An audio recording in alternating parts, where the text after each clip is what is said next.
Hello, beautiful friends. Welcome to Crystal Tarot 1111. My name is Erica, and today I'm going to be doing something I've never, ever done before. So, those of you that have been with me for a while are going to know that you've never seen me do anything like this. And I'm kind of excited. It was interesting because I was sitting down today, tuning into really what I felt I wanted to do for you today. And immediately I got this random, strong guidance to do this particular video. So today I'm going to actually be looking at the asteroid Juno. And it's something I've never looked at. I've never done a video on any of the asteroids. I usually focus my videos on some of the major personal planets, especially when it comes to Mars and Venus, also Mercury certainly, and then Saturn and Jupiter. But I've never actually done a video on the asteroids.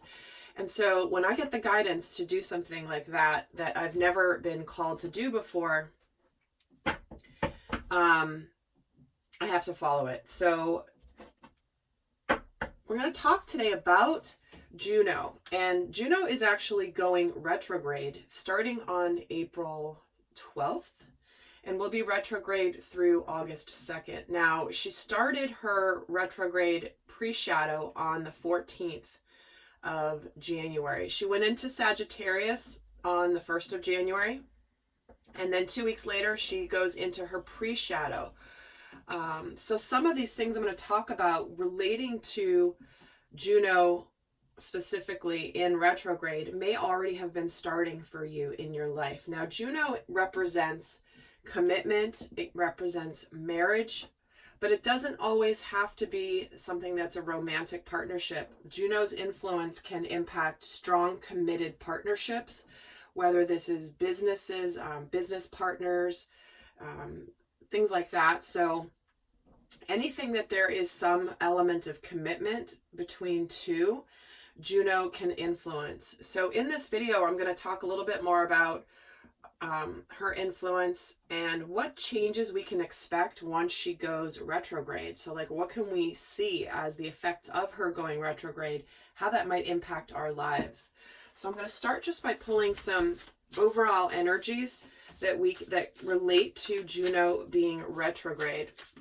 Now, in mythology, Greek and Roman mythology, she was the wife of Zeus, and she was very powerful, equally powerful.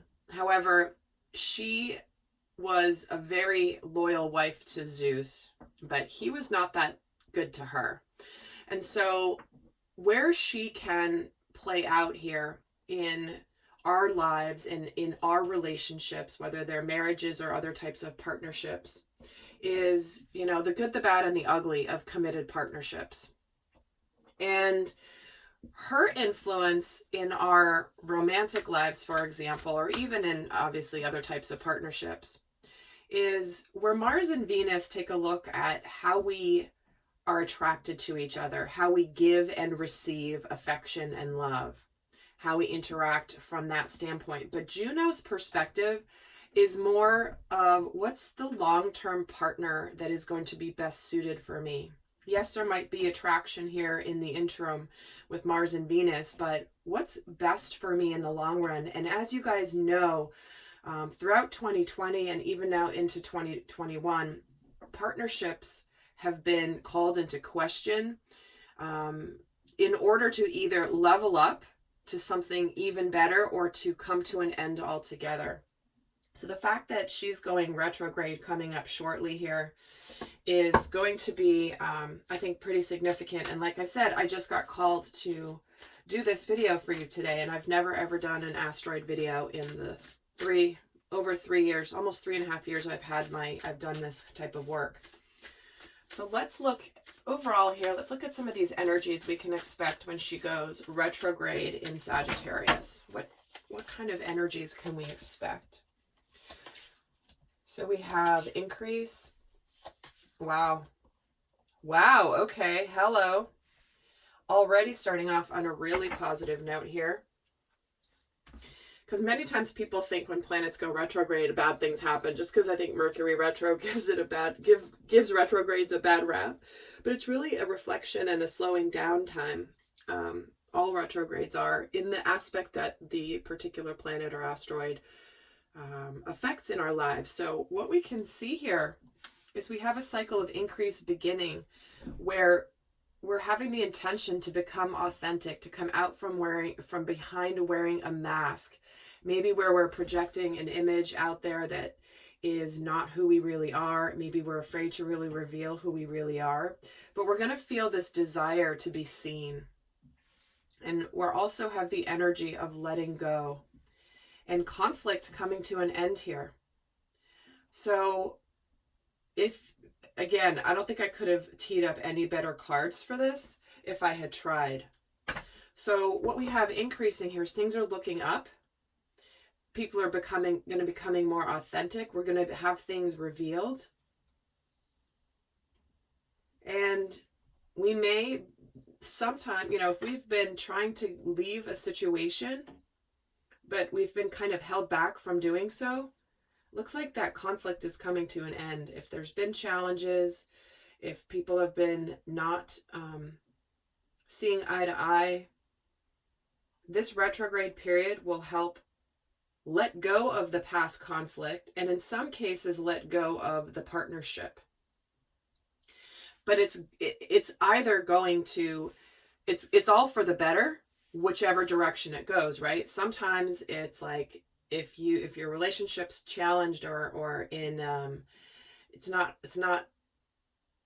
in the best place, when Juno goes retrograde, it can force an issue that needs to come out so that you can deal with it, whether you address it to make it better or whether you choose, you know what, we've needed to have this happen for a while, and I think let's just call it a day.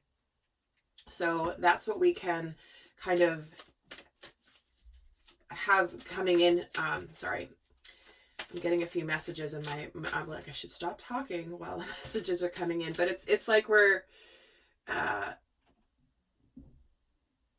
it's really looking at the long haul. What's going to be good in the long run.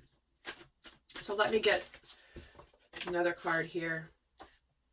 So we have strategy in reverse and this behind a mask.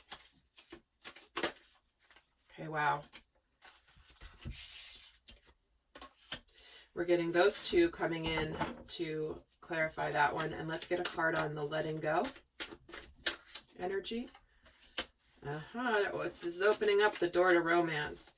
And if you're watching this and it's not about a romantic partnership, this is about opening up to something that is going to be very emotionally fulfilling.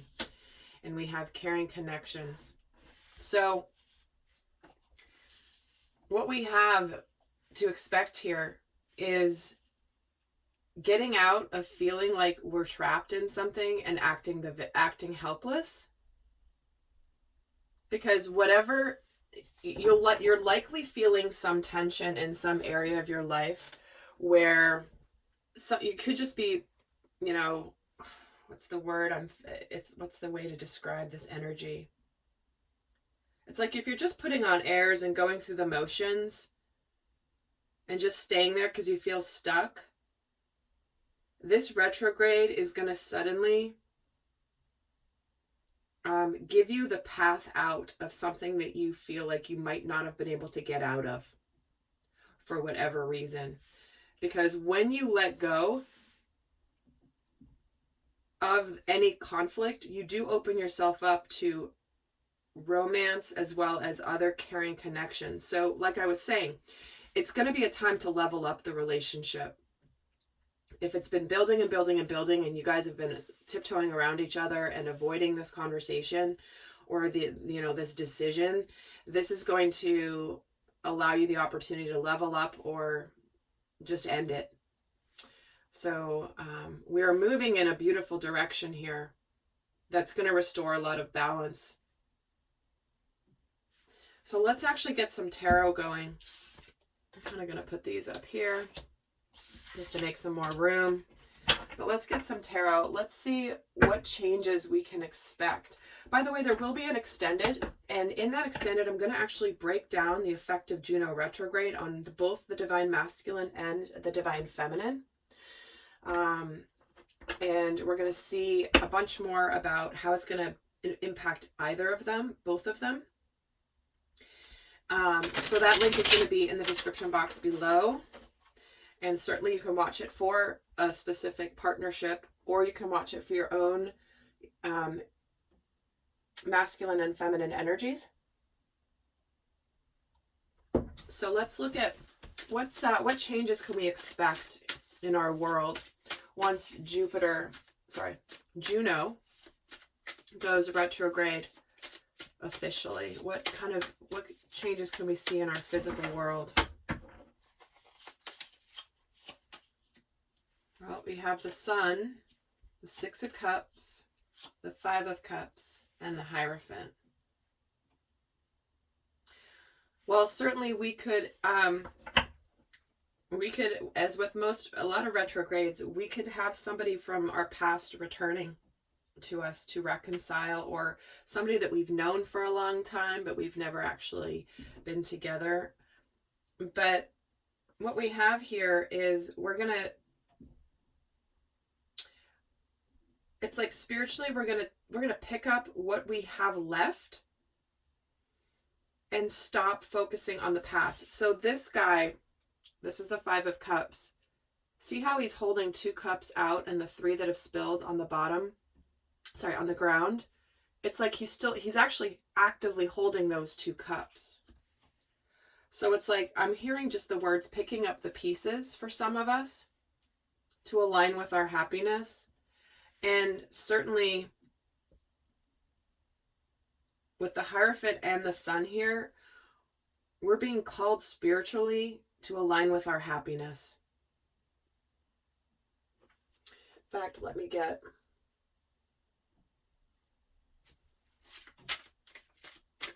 get a card on why the Hierophant is here.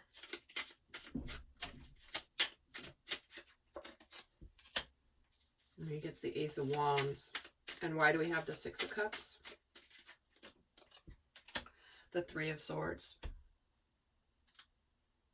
So certainly this could be, again, relationships ending, right?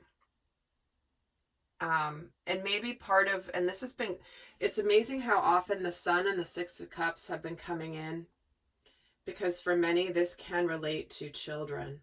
And this is one of those things where realistically, if divorce has been on the horizon for a while for some of you, then this could be a time where in our outer world this actually begins, right? But it's aligning us with opening up to living a more full experience when it comes to love. And again, the divorce can be a partnership divorce in a business, right?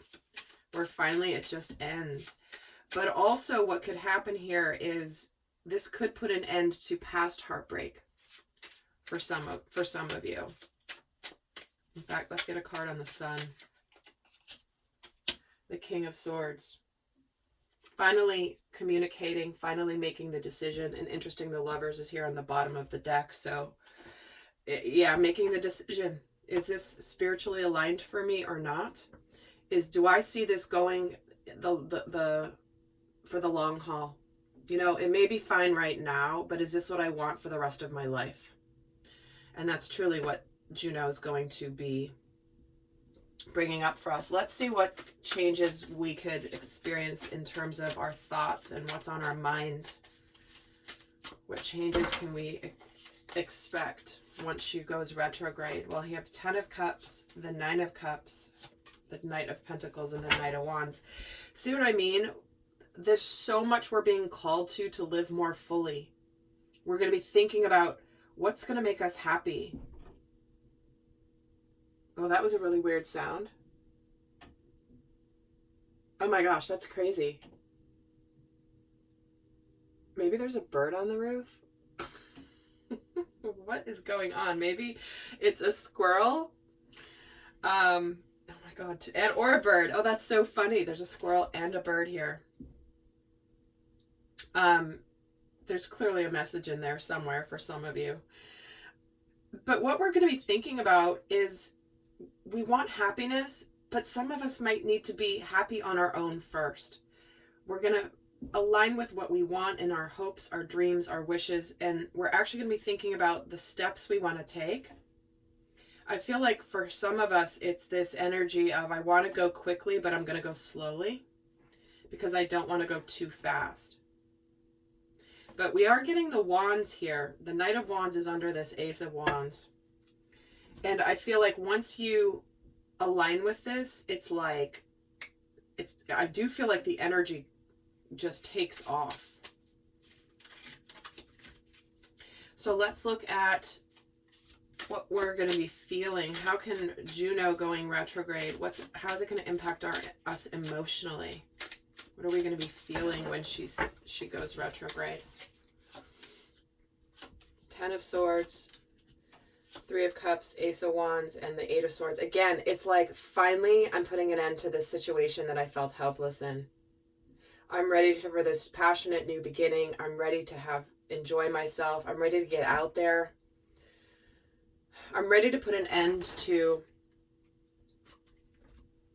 just whatever's been hard, right? For some of you, and again, it's really interesting. I've been drawn to using this deck lately, and this card keeps coming up. See how he's trapped, right? He's helpless. He's keeping himself in a self-imposed prison, but you know what? He can't stay there much longer because the flames are right around him, and if he doesn't freaking get out of this prison he's keeping himself in, it's going to be burning, right? So it's like if you've been ignoring what you need to do to get yourself out of a feeling like you're stuck and powerless, emotionally it's like it's heating up to where you've got to take this opportunity that the universe is presenting you for a new beginning that is going to be so much better and from where you are. And in fact, let's get a card on this Ten of Swords. Eight of Wands. See, the energy's building, right? It's like finally something's coming to an end. There's a sense of relief. But emotionally, it's like the difficult cycle has to end. Now, for some of you, obviously, that's going to mean that there's going to be improvement with an existing partnership, and therefore, you work on it and it improves the relationship.